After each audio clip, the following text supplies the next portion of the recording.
Hi, I'm Bindi, Vora. I'm a photographic artist, and today I'm running a collage workshop for the hospital rooms. We're going to be making some collages like these, and here are some examples that I've made before. You should be able to download an image pack from the website, along with a material list, which I'll run through in just a moment. So here are some examples. I'll pop them to the side. So here are some of the images that you'll see online that you can download, and they're free to use for your collages today. There are about 12 to choose from, and they all vary in style. On the material list as well, you'll need some magazines or old newspapers or anything you want to cut from. So we're looking at the combination of text and image in this workshop today. And stickers as well are part of the process that we're going to be using. You can buy them from Amazon or on eBay, and there's no specific shape, but I've got a range of stickers in different colors and different sizes to use today. Some markers as well, in case you want to draw instead of cut text out. Some glue to stick things down if you need it. Scissors if you're using scissors, otherwise you can try tearing or ripping. So the process begins with, I'm just going to move some things to the side.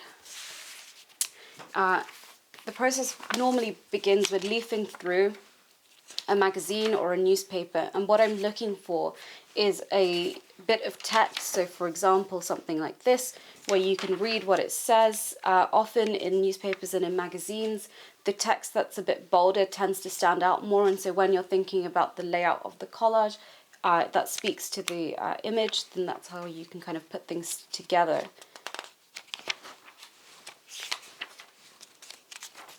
So I've kind of gone through this magazine in particular, and I quite like what it says here in this particular bold bit of text. It says inclusivity and representation.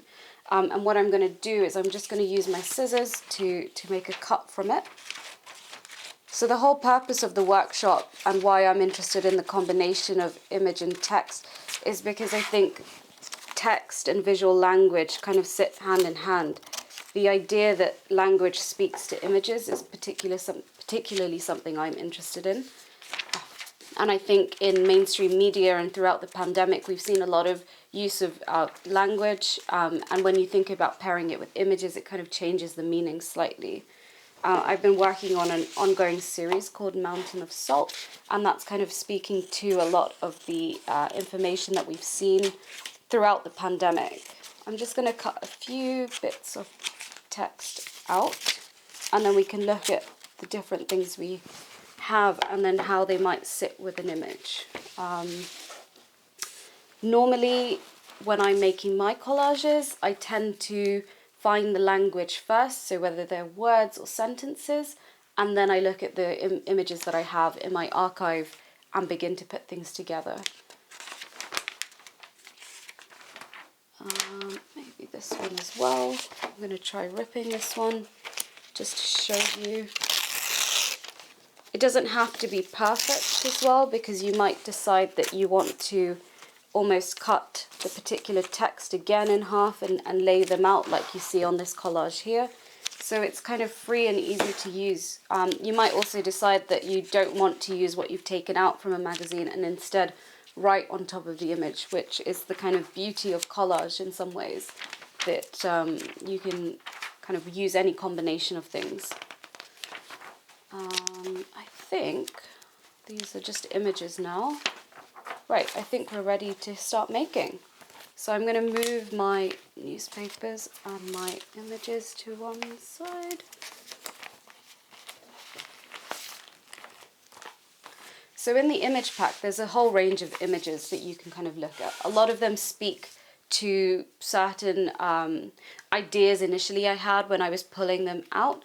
And you know, some are a little bit more playful, some are a little bit more, I guess, gritty in their topics. Some are more meditative. There's a whole range that you can choose from, and I think for today's collage, I'm quite interested in doing something that's a little bit more playful, that feels a bit lighter, and I think I might choose this image of a seal balancing a ball.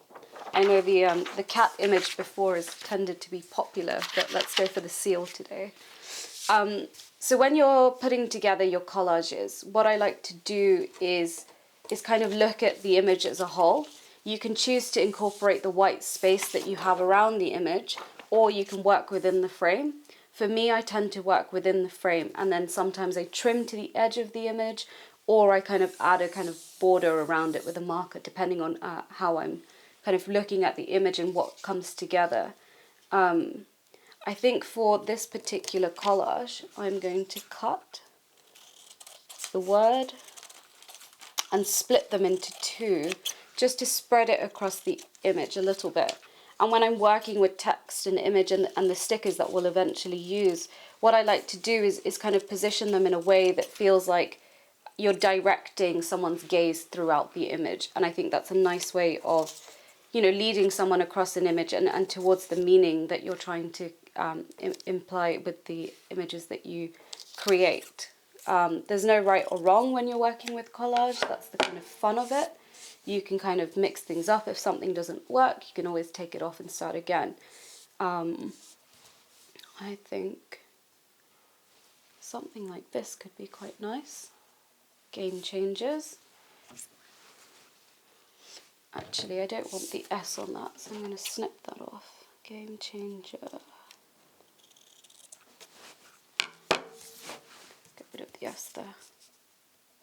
And so what I'm doing here is I'm just covering a little bit of what was on the original image, because I don't feel like that's as relevant, but still relevant in the context.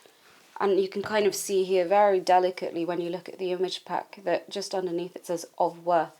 So it's quite interesting, that play on words again, that's inside the image. I am going to use this as my glue palette. Put some glue on there. You can use Pritt Stick, you can use PVA, you can use sellotape, you can use whatever you wish to kind of stick things down.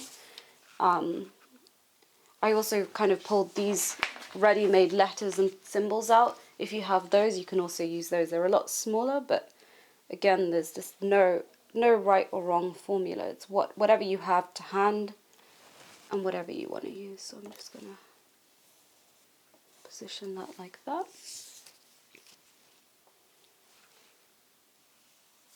And I'm going to do a little bit more glue. Obviously use a brush if you have a brush, but I don't have a brush, so I'm just going to use my fingers. It's quite nice when things have a little bit more depth around, especially where you've stuck the text over. It gives it an added dimensionality and layer to the overall image. So now for the fun bit, we're going to start using the stickers. And what I love about using stickers, and I've always loved stickers ever since I was a child, I used to collect stickers in a little sticker book, which is quite nerdy, but I quite enjoy it, is the fact that you can really play around with shape and symbol. For me, using circles and squares have an added meaning to them. So for example, circles represent this kind of idea of unity and togetherness, whereas squares represent a kind of structure that you kind of form around and work around. And if we think about that in relation to the pandemic, there's a lot of conversations and directives that we've been given about togetherness and collectivity and unity, and this is why I tend to use the squares. The colour is just a nice added touch to kind of lighten the whole process of using these kind of words with the images on top. So again, there's no formula as to what colours you can use. I quite like using a little bit of gold for a bit of sparkle, and in terms of when you're kind of playing around, where you put them is up to you. I quite like the idea that replacing the ball with almost a golden circle is quite interesting. And it's just another way of leading someone around the image. If you only have circular stickers, that's okay. You can also cut from the stickers as well, which is quite nice to make squares if you don't have square stickers. Equally, if you have smaller circles, you can kind of play around a lot more with scale and add actually a few more onto the page. So I think one circular sticker is probably enough, and I'm now going to look at my squares, and again I've got a whole host of colours here. I think something quite bright to catch your eye might be quite nice, so I'm just going to pull out a few colours. So I've got yellows and pinks, maybe this kind of primary coloured blue is quite nice. I don't think I'll use this. Okay, I think think I've got it. Let's see, anything else that I think might, maybe that. It's a very intuitive process. There's no formula as to where I put the shapes. I kind of look at the overall image and see what might work best and where I kind of want to lead the gaze around the image. So for example, just here, it's quite nice above the clown. And I think over down here, that could be quite nice.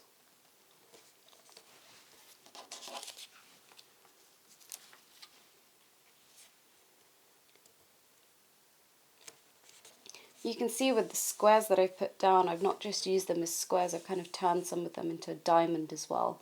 So you can kind of play around with the form.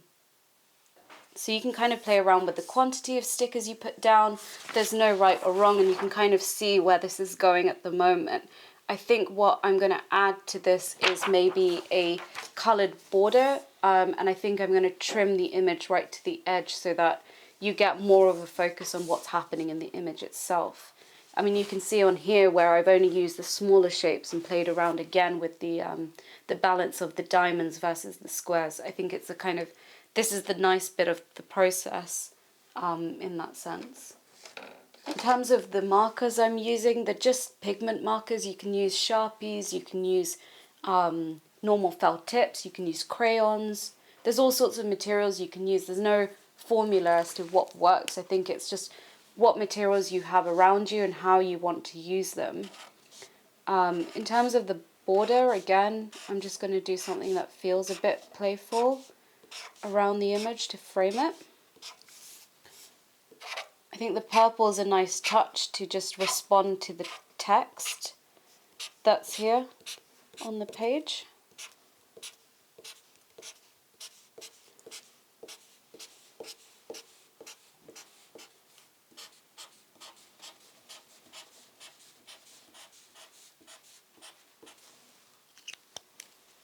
And I think maybe one more colour. I think maybe a kind of pinky peach might be quite nice, just to offer it some brightness there.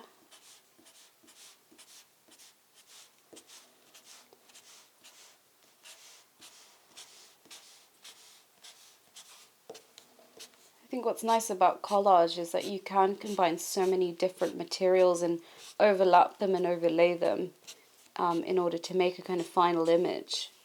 And it doesn't have to be perfect, it's this kind of response. And the way that I've been using collage in the last year is a way of kind of diary writing, I guess, in some ways, of responding to what's been happening around us with the pandemic and things like that. And I think it's just a nice way of using process and your hands in order to craft and make something that seems quite simple and easy, but actually is quite a nice process to go through. So I'm just going to trim this to the edge. Obviously, if you don't have scissors, you can try folding the edges, or using a ruler, you can score it and then tear off the excess paper. I mean, or you can actually just leave the white on there. For me, I just want to draw your eye right into the image now with the border. And this is the kind of final stages. Just move that all to the side, and there you have it. There's your collage of constructed reality.